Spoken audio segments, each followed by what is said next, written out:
The obese girl gave the mountain man her last piece of bread. He gave her an empire. The snow fell in thick, relentless sheets across the Rock Ridge Mountains, turning the world into a white wasteland where survival was a luxury few could afford. The year was 1852, and the American West was a land of broken dreams and desperate souls, where wagon trains full of hopeful settlers disappeared into the wilderness, swallowed by blizzards, bandits, or sheer bad luck. Lila Mae Thompson had lost everything in a single night of blood and screaming. She was 18 years old, round-bodied and soft-faced, the kind of girl who had always been told she took up too much space in a world that had no room for gentleness. When the raiders came, they took her family's wagon, their horses, and most importantly, her parents and younger brother. She'd been hiding in the woods, gathering firewood when the attack began, and by the time she returned, there was nothing left but wagon debris and blood-stained snow. Now, 3 days later, she wandered through the mountain pass alone, clutching a burlap sack that held her mother's silver locket, her brother's wooden toy horse, and one rock-hard piece of bread wrapped in cloth. Her fingers were purple with cold, her lips cracked and bleeding. The other survivors from the wagon train had left her behind that morning. Too slow, they said, too much of a burden with her heavy frame struggling through the deep snow. "We can't wait for you, Lila," Mrs. Henderson had said, not unkindly but firmly. "You'll have to catch up when you can." But Lila knew she wouldn't catch up. She could barely feel her feet anymore, and the wind cut through her worn coat like knives. As darkness fell and the temperature dropped even further, she stumbled down a rocky slope, her vision blurring. She fell hard onto her knees, the bread tumbling from her sack into the snow. That's when she saw the shadow. It was massive, dark against the white landscape, moving with deliberate purpose through the storm. Lila's heart seized with terror. A bear, she thought, or worse, one of the raiders who'd killed her family. She tried to crawl backward, but her limbs wouldn't obey. The figure approached, and as it drew closer, she realized it was a man. Not just any man, but a giant of a person, easily 6'4", with a thick beard streaked with gray, long, dark hair whipping in the wind, and eyes that seemed to hold the weight of 1,000 winters. He wore furs and leather, and across his back was strapped an enormous rifle. This was the kind of man the settlers whispered about in fearful tones around campfires. Silas Boone, the gray bear of Rock Ridge, a mountain man who lived alone in the high country, who supposedly killed claim jumpers with his bare hands and ate raw wolf meat. Some said he'd been a wealthy merchant once, before something terrible happened. Others said he was just a wild animal in human form. Lila knew she was about to die, but something strange happened in that moment of absolute terror. She looked at the bread and the snow beside her, then up at this terrifying stranger, and her mother's voice echoed in her memory. "Kindness is the only currency that matters when you're standing before God." With trembling, frost-bitten fingers, Lila picked up the bread and held it out to him. Her voice was barely a whisper through her cracked lips. "Sir, do you need something to survive the night? I have some bread. It's hard, but it's food." Silas Boone stopped in his tracks. In 49 years of living, most of them hard and lonely, no one had ever offered him their last piece of food. He'd been betrayed by business partners who'd stolen his trading company. He'd watched his wife die of cholera while the town doctor refused to come because Silas couldn't pay enough. He'd learned that people only gave when they wanted something in return. But this girl, this round-faced, frightened girl who was clearly freezing to death, was offering him her last meal with nothing to gain. She didn't even know if he'd help her. She was simply being kind because it was in her nature. Something cracked open inside Silas's chest, a place he'd thought had frozen solid years ago. Without a word, he scooped Lila up in his arms as easily as if she weighed nothing. She gasped, startled, but he was already moving, carrying her through the storm with the sure-footedness of a man who knew these mountains like the lines on his own hands. The bread remained in her grip, pressed between them. His cabin was a sturdy log structure built into the mountainside, camouflaged by rock and pine. Inside, it was sparse but warm. Silas laid Lila near the stone fireplace and quickly built up the flames. He brought her hot water from a pot that hung over the fire, wrapped her in heavy bearskins, and gently pried the frozen boots from her feet, checking for frostbite. "You'll keep your toes," he said gruffly, but it was close. Lila stared at him with wide eyes, still clutching the bread. Why are you helping me?" Silas looked at her for a long moment, his weathered face unreadable. "Because you offered me bread when you had nothing. That's worth more than all the gold in California." That night, as the storm raged outside and Lila drifted in and out of fevered sleep, Silas sat by the fire and thought about the woman he'd loved and lost, about the men who'd betrayed him, about all the years he'd spent believing the world was nothing but greed and cruelty. This girl had shattered that belief with a single gesture of impossible kindness. The storm lasted 3 days, and by the time it cleared, Lila's fever had broken, but she was still weak. Silas had made it clear she could stay until she was strong enough to travel, though neither of them mentioned where she would go. The wagon train was long gone, and she had no family left. "Can you teach me?" she asked one morning as she watched him prepare to go hunting. "Teach you what?" "How to survive here, how to live like you do." Silas studied her face, looking for signs of mockery or pity, but found only genuine curiosity. "It's hard living, girl, not fit for most people." "My name is Lila," she said softly, "Lila Mae Thompson, and I think I've already proven I can handle hard living." He couldn't argue with that, so he began to teach her. Silas showed Lila how to build a fire that would last through the night, how to tell which wood burned hottest and which produced the least smoke. He taught her to read the weather by watching the birds and the way the wind moved through the pines.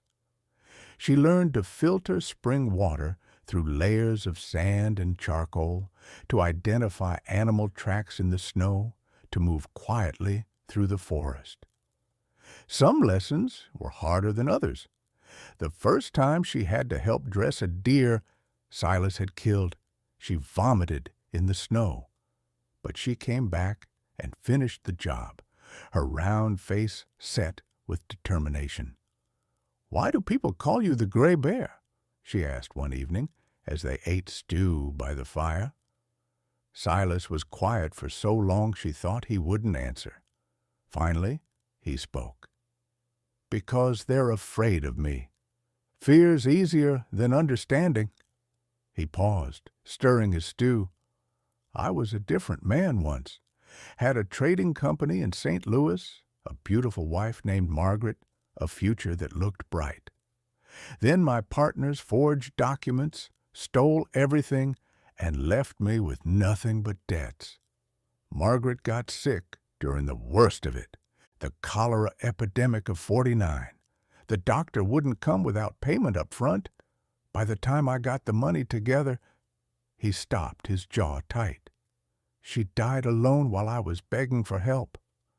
Lila's eyes filled with tears. I'm so sorry. After that, I couldn't stand being around people anymore, their greed, their selfishness. I came to the mountains to get away from all of it. Started trapping, trading with the Indians, living alone. Suited me fine. He looked at her then, really looked at her, until a round-faced girl offered me bread in a snowstorm and reminded me that not everyone in this world is rotten. Winter deepened, and Lila grew stronger. She learned to split wood, to mend clothes with sinew and bone needles, to predict when a blizzard was coming by the ache in her joints. But more than survival skills, she learned to see herself differently. All her life, people had treated Lila like she was less than others because of her size. Other girls had whispered and giggled when she walked by. Boys had made cruel jokes. Even her own aunt had once said, "Such a shame about Lila's figure. She'd be pretty if she'd just lose some weight." But Silas never looked at her that way. When she struggled to climb over a fallen log, he didn't make her feel weak. He simply offered a hand and said, "These mountains don't care what you look like. They only care if you're smart and strong enough to respect them." When she caught her reflection in the ice of the frozen stream one day and frowned at her round face, Silas noticed. "What's wrong?" I know I'm not much to look at." He snorted. "Says who? The same people who left you to die in a blizzard?" He crouched beside her so they were eye to eye. "Listen to me, Lila May. You've got more courage in your little finger than most men I've known. You learn fast, you don't complain, and you've got a kind heart in a world that tries to beat kindness out of people. That makes you beautiful where it counts." Lila felt something crack open in her own chest then, something that had been locked tight since childhood. For the first time in her life, she believed that maybe, just maybe, she was enough exactly as she was. As winter gave way to early spring, something else began to grow between them, though neither spoke of it. Lila found herself watching Silas when he worked, admiring the way his strong hands could be so gentle when caring for an injured rabbit they'd found. Silas caught himself listening for her laughter, that bright, full sound that had become the warmth in his cold mountain existence. But Lila couldn't imagine that a man like Silas, strong, capable, weathered by life, could ever see her as anything more than a charity case, a poor girl he'd taken pity on. And Silas, for his part, believed he was too old, too damaged, too removed from civilization to offer anything to someone as genuinely good as Lila. So they existed in a careful balance, two lonely souls orbiting each other, but never quite touching. The trouble started on a bright March morning when three men rode up to Silas's cabin. Lila was inside making breakfast when she heard horses. Silas stepped outside, his rifle casually held but ready. She watched through the window as three rough-looking men dismounted. The leader was a tall man with a scar running from his eye to his jaw. She recognized him immediately as Jack Thornton, one of the men who'd attacked her wagon train. Her blood ran cold. "Boone," Thornton said with a smile that didn't reach his eyes. "Been a long time." "Not long enough," Silas replied. "State your business and move on." "Now, is that any way to greet old business associates?" Thornton's smile widened.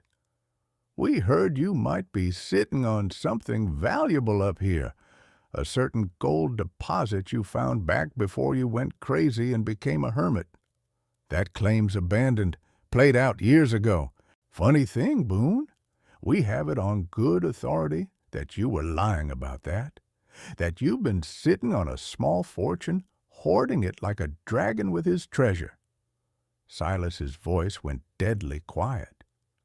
You've been misinformed. Now get off my land."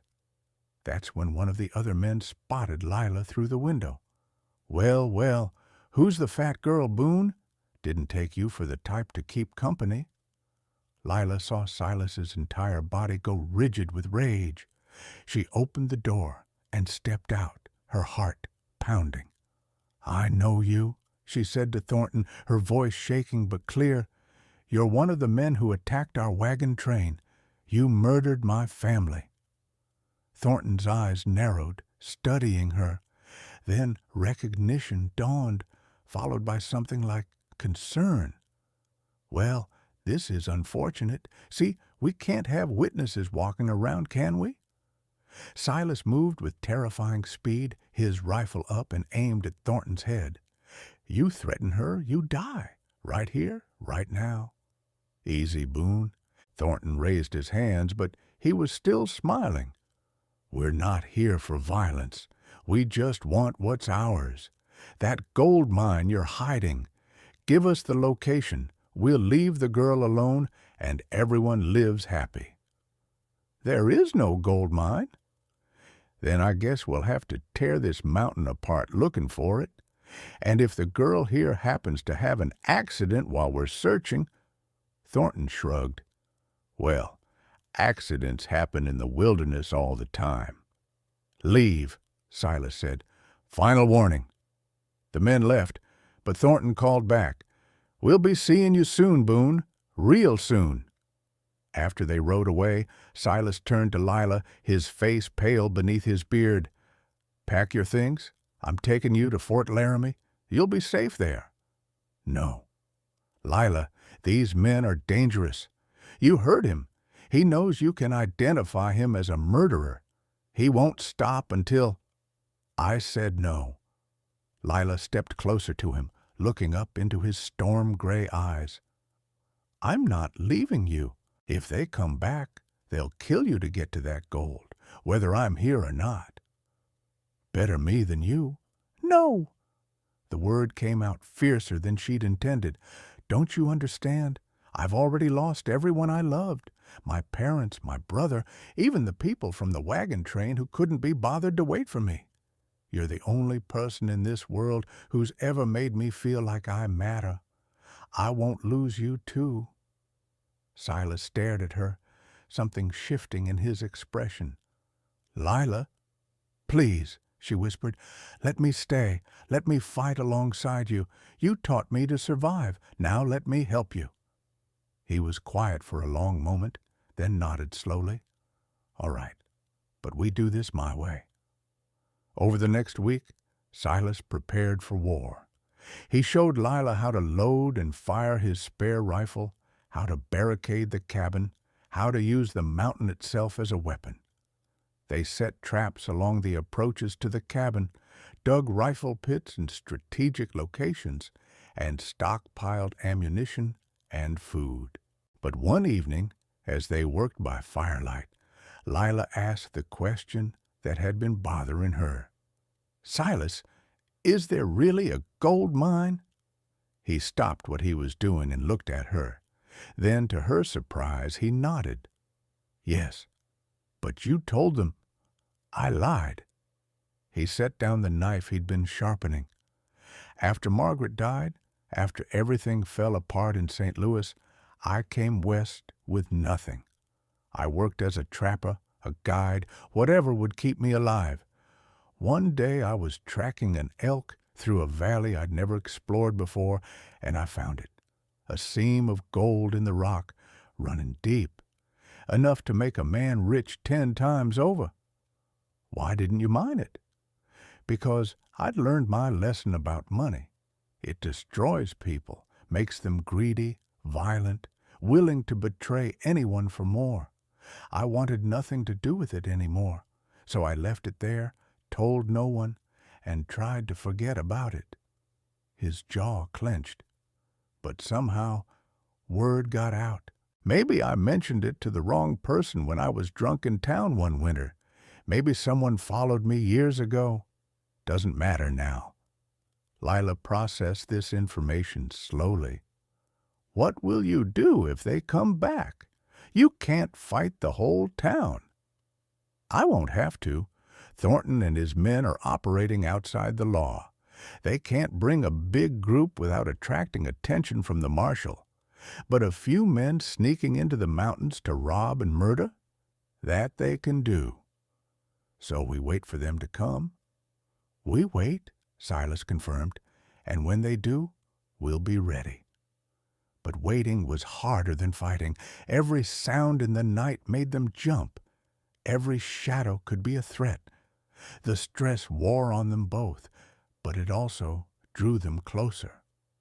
One night, unable to sleep, Lila sat by the fire while Silas kept watch at the window.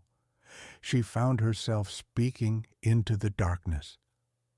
"Do you ever wish things were different, that you could go back to St.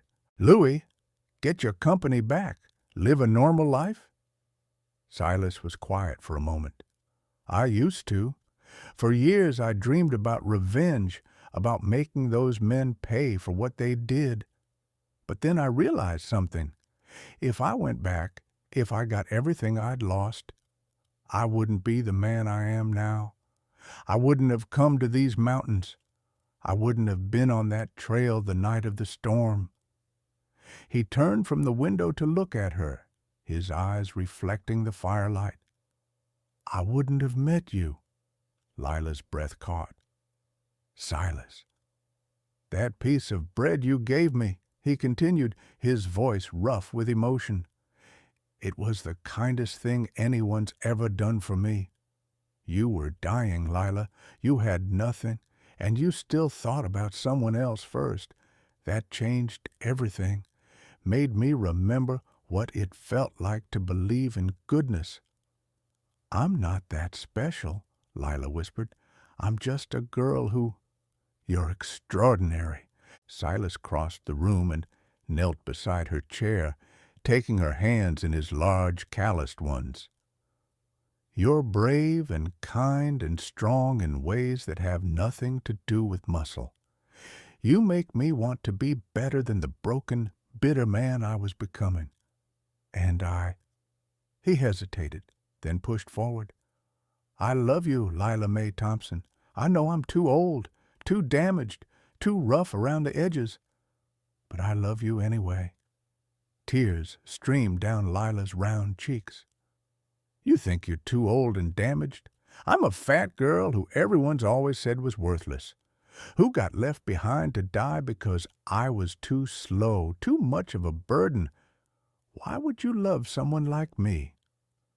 "Because you're you," Silas said simply.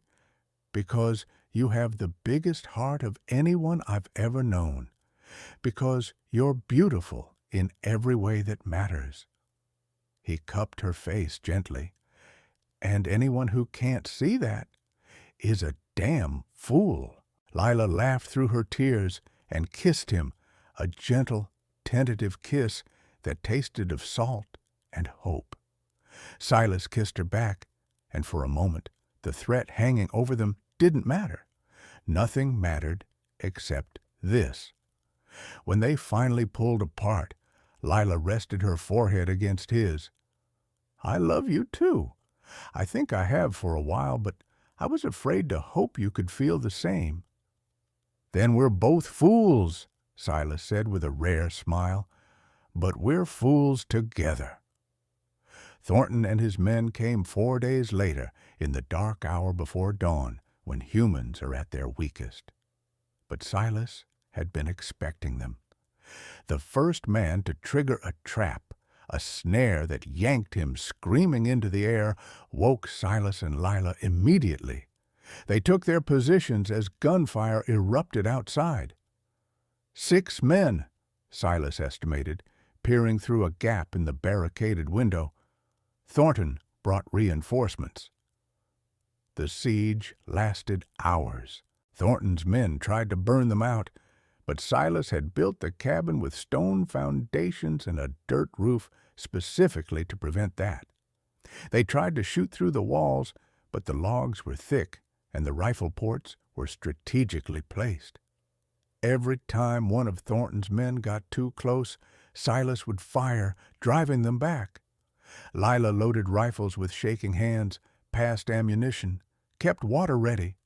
She was terrified, but she refused to hide. This was her fight too. As dawn broke, Thornton called out from behind a boulder, "This is pointless, Boone. You can't hold out forever. Just tell us where the gold is and we'll leave." "You'll kill us anyway," Silas shouted back. "Maybe, but you'll die tired instead of fresh." That's when Lila did something that shocked everyone, including herself. She stepped to the door, ignoring Silas's protest, and opened it. She stood in the doorway, unarmed, her round figure silhouetted against the cabin's interior. "Jack Thornton," she called out, "I know what you did. I was there when you murdered those families, and I'm not the only one who survived. There's a boy named Tommy Hendricks who escaped. He saw your face, too. He's in Fort Laramie right now, probably telling the marshal everything." There was a long silence. Lila had no idea if Tommy Hendricks had survived. She was gambling on a lie, hoping to sow discord. It worked. "You're lying!" Thornton shouted, but there was uncertainty in his voice. "Am I? Can you afford to take that chance? Right now you're just claim jumpers. But if there's a witness to murder talking to the law—" Lila let the implication hang. She heard urgent, angry whispers from the boulders where Thornton's men were hiding. Then one of them stood up, hands raised. "I'm done, Jack. I didn't sign up for a murder charge. I'm going back." "You coward," Thornton snarled, but another man stood up too, then another. In the end, only Thornton and one loyal gunman remained. And they knew they couldn't take Silas's cabin with just 2 men. "This isn't over, Boone," Thornton shouted as they retreated down the mountain. "You hear me? This isn't over." But it was. Silas and Lila watched them go, and when they were finally alone, Silas pulled Lila into his arms and held her so tightly she could barely breathe. "That was either the bravest or the most foolish thing you've ever done," he said into her hair. "Probably both," she admitted, trembling now that the danger had passed. 2 weeks later, when they were certain Thornton wasn't coming back, Silas took Lila on a journey. They rode on his big gray horse, climbing higher into the Rock Ridge Mountains than Lila had ever been. The air was thin and cold, but the views were breathtaking, endless peaks stretching to the horizon, valleys filled with morning mist, eagles soaring on thermals. Finally, they came to a narrow pass between 2 towering cliffs. Silas dismounted and helped Lila down, then led the horse through the pass. On the other side, Lila gasped. It was a hidden valley sheltered on 3 sides by sheer mountain walls. A hot spring bubbled in one corner, its steam rising into the cool air. The valley floor was green and lush despite the early season, fed by multiple streams that converged into a clear pond. Ancient trees grew in groves, and wildflowers were just beginning to bloom. But most impressive was the structure.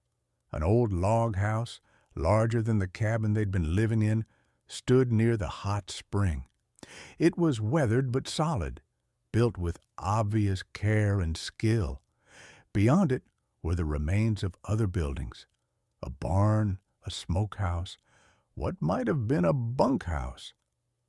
"I built this place 12 years ago," Silas said quietly, "right after I found the gold. I thought I'd create something here, a ranch maybe, a trading post, a home.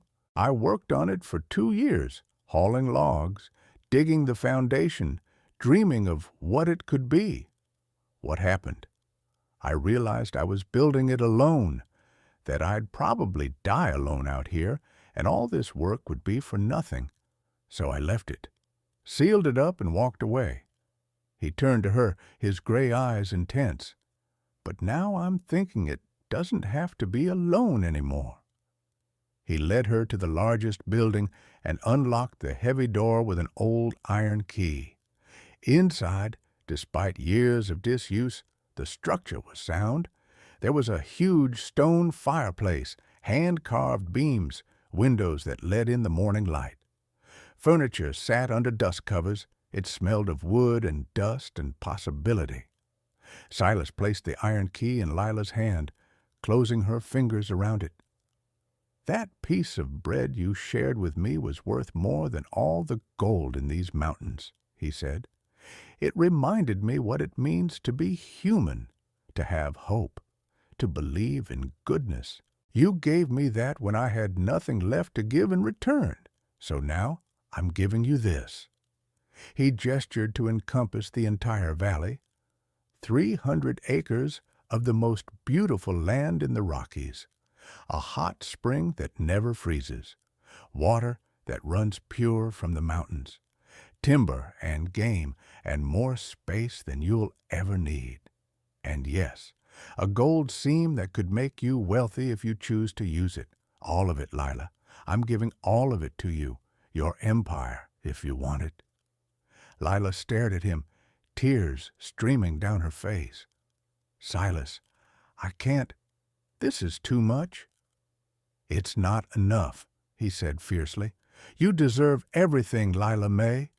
You deserve a place where you're safe, where you're valued, where you never have to wonder if you're enough. Because you are. You always have been."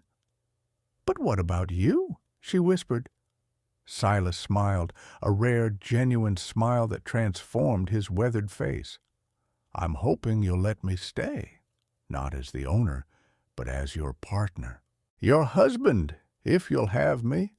We can build something here together, something good and lasting." "Yes," Lila said without hesitation, "yes to all of it." They married that spring, in a simple ceremony performed by a traveling preacher who sometimes passed through the mountains.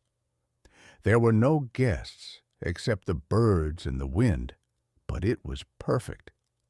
Together, they rebuilt the structures in the valley. Silas's strength combined with Lila's growing skills made quick work of the repairs.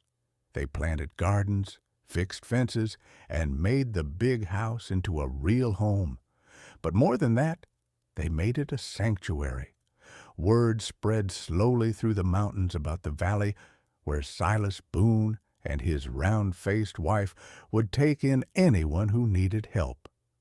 Women fleeing abusive husbands found shelter there. Children orphaned by violence were welcomed. Men broken by the brutality of frontier life were given a chance to heal. Lila managed it all with quiet competence, her natural kindness creating a community where there had been only wilderness. She organized work rotations, taught reading and writing to those who'd never had the chance to learn, and made sure everyone contributed according to their ability. The gold remained mostly untouched, but they did mine enough to fund supplies to help their residents get back on their feet, to pay for a doctor when someone got sick. The wealth wasn't hoarded, but shared, used as a tool to build something better. Silas, for his part, became the protector of their small empire. When Thornton tried to return with hired guns 2 years later, he found not a lonely cabin, but a fortified valley with 20 armed residents ready to defend their home. He rode away and never came back. 5 years after Lila had stumbled through a snowstorm and offered her last piece of bread to a stranger, she stood on the porch of the big house, watching the sun set over the Rock Ridge Mountains. The valley below hummed with life.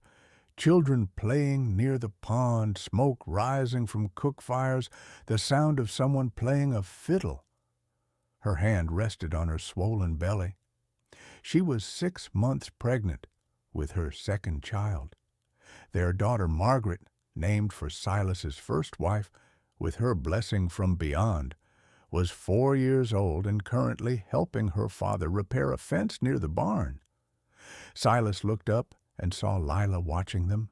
Even from a distance, she could see his smile. He said something to Margaret, who giggled and ran toward the house, her dark braids flying behind her. "Mama, Mama, Papa says to tell you dinner's ready." Lila scooped up her daughter and hugged her close. "Then we'd better not keep him waiting." As they walked down to join the community meal, a nightly tradition where everyone ate together at long tables under the stars, Lila thought about the girl she'd been. The girl everyone had said was too fat, too slow, too much of a burden. The girl who'd been left to die in a snowstorm. That girl had given away her last piece of bread, not because she expected anything in return, but because it was the right thing to do.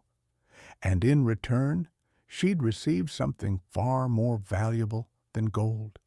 She'd found love, purpose, and a place where she belonged.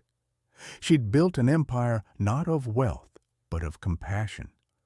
She'd learned that true beauty had nothing to do with the size of her body and everything to do with the size of her heart. Silas met her at the bottom of the porch steps, taking Margaret from her arms and offering his free hand to help her down. His gray hair was shot through with more silver now, his face more lined, but his eyes still held that same warmth they'd had the night he'd carried her through a blizzard. "What are you thinking about?" he asked softly. Lila looked at their daughter, at the valley full of people they'd saved and who'd saved them in return, at the man who'd shown her what love really meant. "I'm thinking that a piece of bread can change the world," she said, "if you're brave enough to share it." Silas kissed her forehead. "Come on, my love, let's go home." And hand in hand, with their daughter between them and their community around them, they walked into the twilight of their empire, built not on gold or land, but on the simple act of kindness that had started it all.